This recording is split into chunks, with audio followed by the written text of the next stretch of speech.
Charismatico, here is Jonathan Chicas.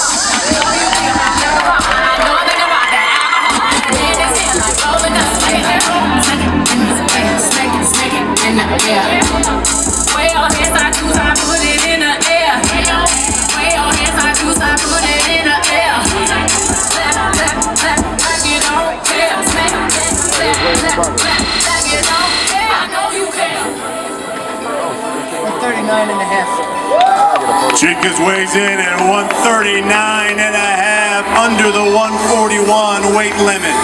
Coming to the stage, he is the champion. It is a title fight. Fighting out of Oxnard, California, here is Javier Garcia. Pick up the telephone, you know it ain't nothing, drop a couple stacks on you. Want you to get it, let it get it right. You got it, drop it, it's how it's spread. Yeah, I want your body. 43.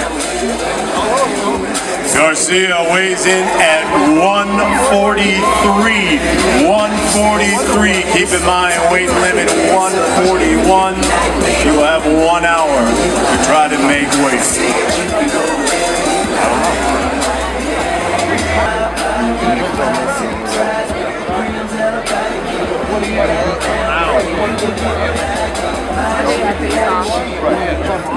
A little bit of drama. I don't know how much you want to go into it today. Basically, with the dude like not making weight, yeah. But then in addition to it, afterwards, instead of trying to Rosado was outside trying to run it off, right? Yeah. I think he did. He finally made weight.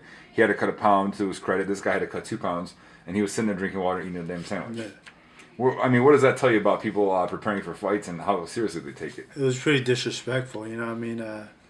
I'm over here, work hard every day to make weight, and it was tough. You know, I had a hard time making weight myself. It was nothing too difficult, but it was still like I gotta put my body through certain circumstances that I'd rather not put it through. Right. And just seeing him, like I thought he was gonna try to lose it, and then he goes and they're telling me, oh, he's over there drinking Gatorade already.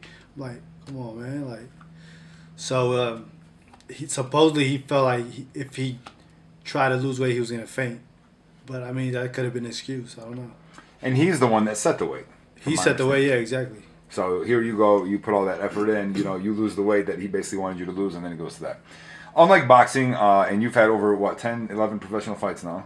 Yeah. Unlike boxing... 15. 15, okay. Unlike boxing, what does BKB fighting in that pit, like, force you to do? That you know, you have a luxury, let's say, in boxing where, for example... You're able to move, you're able to get out of the way, you've got a 15 to 30 foot ring. Now you're sort of in a pit, and if you step out, then it's a standing 8 count, right? Yeah. So what does it force you to do as a fighter? How do you go into it mentally? Well, as a boxer, it makes you be a complete boxer because you gotta hit and move, hit the angle, hit and get out of there. You know what I mean? Even though it's a small circle, it's a pit. There's still room to move around, and that's what we've been practicing this a lot with my sparring partners, you know, and so we're ready for it. Robert Garcia's, a lot of his fighters, man, have a difficulty making weight. Brandon Rios has had issues. Maidana's had issues. It's almost like anybody he trains. I don't know if they're like hitting the buffets themselves when they go to Vegas or what the deal is. But it certainly reflects on his coaching ability also. As great of a coach as he may be, it starts to detract from that when it seems like you're not in unison with your fighters getting prepared the right way for a fight. Does that make you look at it like he should be an easier opponent? Do you think going in that he hasn't taken you as seriously as he should have, or what does it tell you about him, like his mental state? I just think I've heard he has a tough time making weight himself. So I don't know really what it is. If he's coming in thinking that I'm a light opponent, I'm not. I train hard and I'm a great boxer. So I'm gonna go in there and do my job. And if he felt like he didn't have to prepare, then that's his problem. Because I'm gonna show him. I'm gonna show up. I'm gonna go in and show up. So. And you show up to win. To win, yeah, of course. Definitely. When the transition to BKB happened, how'd the whole thing happen? Through my manager, he gave me the opportunity. He called me up. He said, "Hey, we got a fight for you. It's not boxing. It's BKB." And I'm like, "Okay, who is it?" He said, "It's Javier Pellos." He told me what do you think about that fight? And I look, and Javier Pelos, he's a banger, you know what I mean? And he takes a lot of punches. I just feel like my style and his style kind of, they mesh well. Just because the last opponent that I had was kind of a sneaky fighter, which was Emmanuel Robles. He was just really awkward. He wasn't there, like, he would hit and, like, I don't know, he was just weird, and he was a southpaw at that. So this guy, he's more of he's an orthodox fighter, and he's right there to get hit, and he's willing to fight, you know what I mean? So it's just, I know I can't make any mistakes, and I just got to go in there and do my job, go in there and hit him hard and make him fall.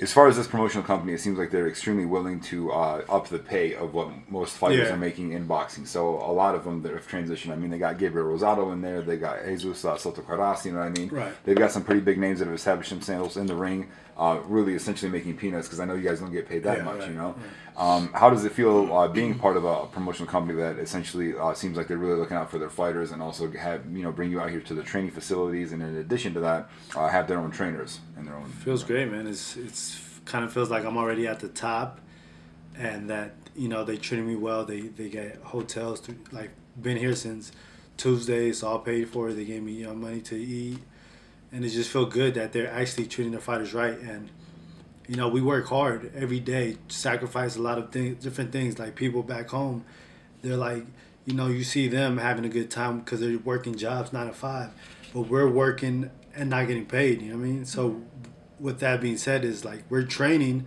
but we're not literally getting paid for our training. We're just kind of sacrificing our time training morning and night and not getting paid till the fight. And when we get paid during the fight, it's like peanuts, like you said.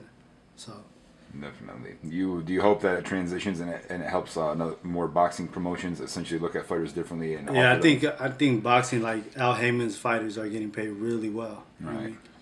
But you have to be well connected, you know, in boxing. And he's created that road. Exactly. Yeah, definitely. I mean, anything in life, you got to be well connected. It's not, you know, what you've been through. Or, you know, people with bachelor's, master's degrees, there's other people that haven't even graduated high school making nice money, you know what I mean?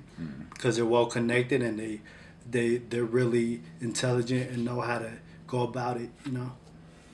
Anything else you'd like to add, man? And whether it be about this fight, whether it be about the future, future plans, anything that you're looking forward to doing?